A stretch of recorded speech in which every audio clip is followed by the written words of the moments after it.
솔로몬이 예루살렘 모리아 산에 여호와의 전 건축하기를 시작하니 그곳은 전에 여호와께서 그의 아버지 다윗에게 나타나신 곳이요 여부스 사람 오르난의 타작마당에 다윗이 정한 곳이라. 새벽을 깨우는 거룩한 기도자 여러분, 주님을 만나는 영광의 임재가 여기 있어 솔로몬의 성전의 영광을 지켜보며 우리에게 찾아오신 예수님의 영광으로 참 예배자의 시각을 묵상하며 보기는 시간이 열려지기를 바랍니다. 오늘 우리가 읽어갈 하나님의 말씀은 역대하 3장입니다. 성전 건축을 향한 이 솔로몬의 역사가 드디어 3장에서 건축 구조 건물을 짓고 그 안에 성전의 거룩한 기명을 짓는 4장으로 이어지는 건축 사역을 지금 우리가 읽어가고 있습니다. 내용이 조금 익숙하지 않아서 하나의 그림으로라도 상상해서 그 말씀을 이해하는 데 도움이 되기를 바라고요. 먼저는 여기 나타난 그대로 성전의 구조 속에 뜰이 있고요. 여기 돌아가는 야긴과 보아스로 알려진 기둥이 세워지고 성막에서 보았던 성소입니다. 제사장들이 활동하는 사역이고 1년에 한 번 들어가는 지성소의 모습을 여기서 우리는 지금 살펴보게 될 것입니다. 이 성전 건축의 대역사로 말하는 것은 이게 하나님과의 만남의 장이고, 하나님은 성전에 계신 분이 아니고 온 하늘에 계시는 하나님이 그곳에 자기 이름을 두시려는 예루살렘의 상징처럼 하늘의 모든 세계를 그 땅에 여기 성전에다가 집약해서 상징으로 보여주는 그런 의미를 가지고 있습니다. 그런 점에서 이 만남은 하나님이 창조하신 에덴 안에 하나님과 사람과 교제했던 그 하나님의 세계의 원형이죠. 그것을 성전을 통하여 재현 그리고 실제적으로 구현하고 싶은 거죠. 그래서 우리는 성전을 통하여 여기 하나님의 계심이 아닌 하늘의 온 세계의 창조, 우리가 알 수 있는 에덴과 요한계시록의 새로운 하나님의 구원 세계에 대한 영광의 이 경이로움을 가지고 성전을 묵상하고 성전을 바라보는 거지요.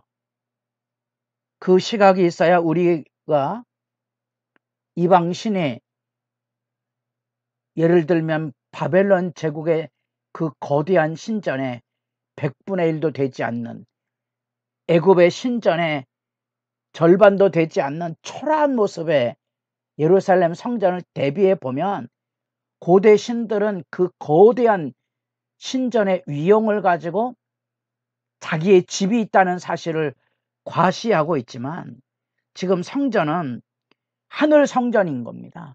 하늘의 성전이 여기 집약이 되어 있기 때문에 그 묵상을 통하여 온 세계를 다스리시는 하나님의 영광을 지켜보는 그 시각을 가지고 있어야 되고, 오늘날 우리가 예배당이라고 하는 개념도 그 예배당이 중요한 게 아니고 그 안에 옷 입혀졌던 성도들의 피땀의 헌신을 통하여 우리 주님께서 자기 백성을 불러내서 하나님의 집으로 세웠던 그 아름다운 사랑, 헌신, 은혜의 유대와 교제와 기억에 대해서는 상기가 서려 있는 예배당의 의미를 아셔야 합니다. 건물을 멋있게 져놓고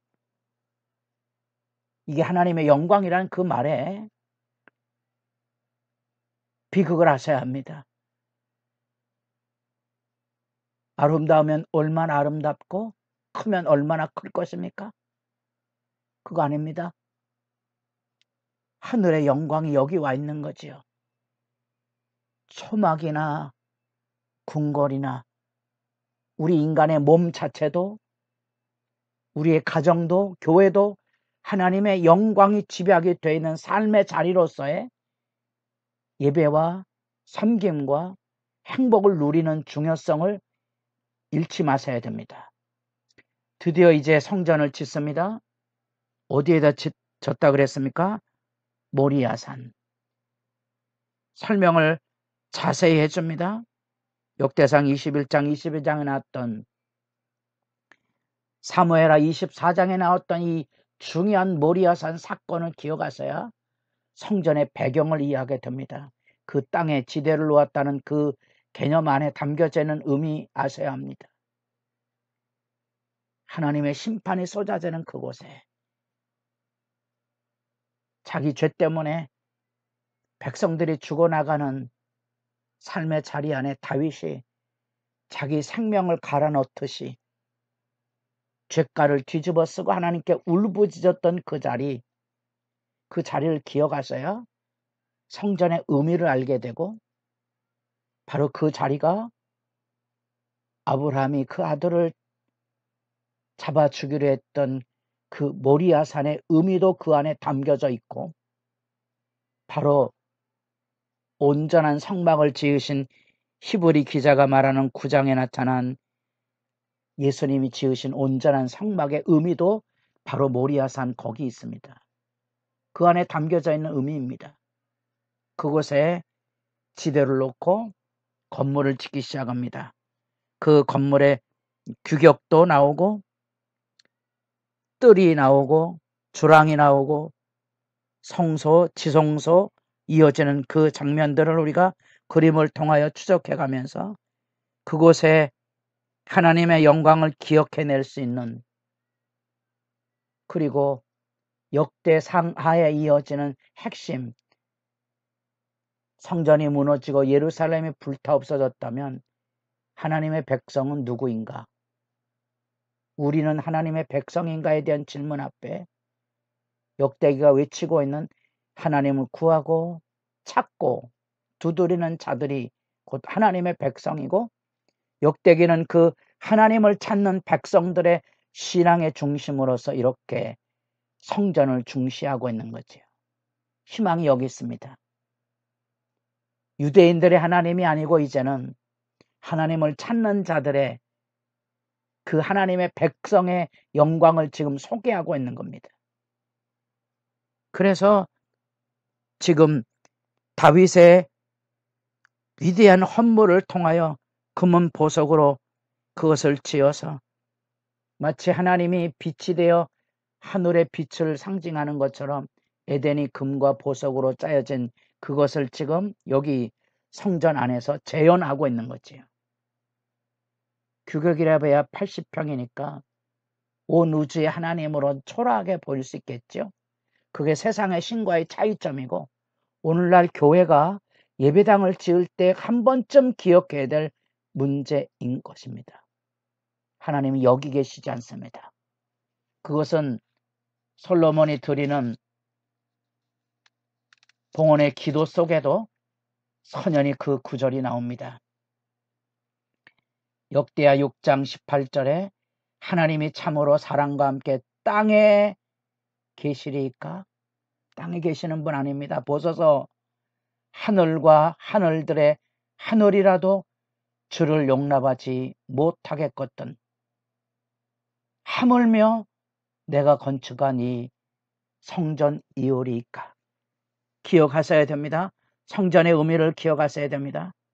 그리고 그곳에 두 기둥을 세웁니다.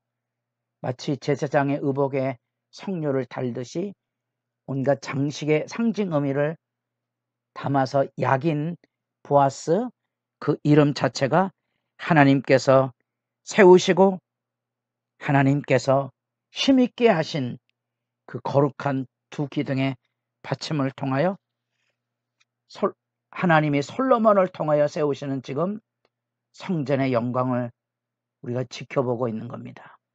우리는 그 안에서 그것이 성전이 하나님께서 지으신 새로운 창조 세계의 영광, 에덴의 영광을 그곳에 담아서 이제 마지막 계시록에 온 영광을 열어갈 텐데, 왜냐하면 그 성전은 제사장만이 출입하며 하나님 임재 앞에 나아가는데, 바로 그것이 예수님의 사역이죠.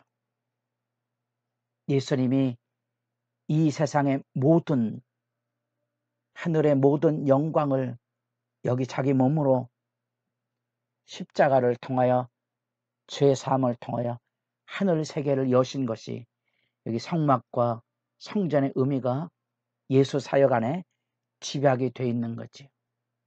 그래서 요한복음 1장 14절 말씀이 육신이 돼 우리 가운데 거하심에, 성막이 되심에, 성전이 되심에, 바로 히브리 9장에 나타났던 예수님께서 이루시는 온전한 성막의 역사를 기억하시고, 여기 나타난 숭근 보석의 의미 안에 에덴의 창조 세계를 다시 상기하시며, 오늘날의 교회당을 금은 보석으로 채우겠다는 생각보다는 금과 같은 믿음의 사람, 은과 같은 믿음의 사람, 보석과 같은 성도들의 눈물과 희생과 헌신과 아름다움을 여러분 마음에 간직할 수 있다면 행복한 교회죠. 은금으로 주어지는 예배당이 아닙니다. 왜냐하면 진정한 하늘 예배는 지금 여기 있습니다. 예수님을 통하여 거대한 신전이 아닌 하나님의 규례를 통하여 순종함으로 그 가운데 이루어 가시는 말씀의 여러 가지 상징적인 의미들을 기억하시고, 하나님 앞에 나아가는 이 성전의 의미, 온 하늘에 계신 하나님이 성전을 통하여 자기 백성을 만나시되 제사장들을 통하여서만, 이후에 예수를 통하여서만 만나는 하나님과의 만남의 영광이 이 새벽의 기도의 시간에도 벅찬 감격으로 충만하기를 바랍니다.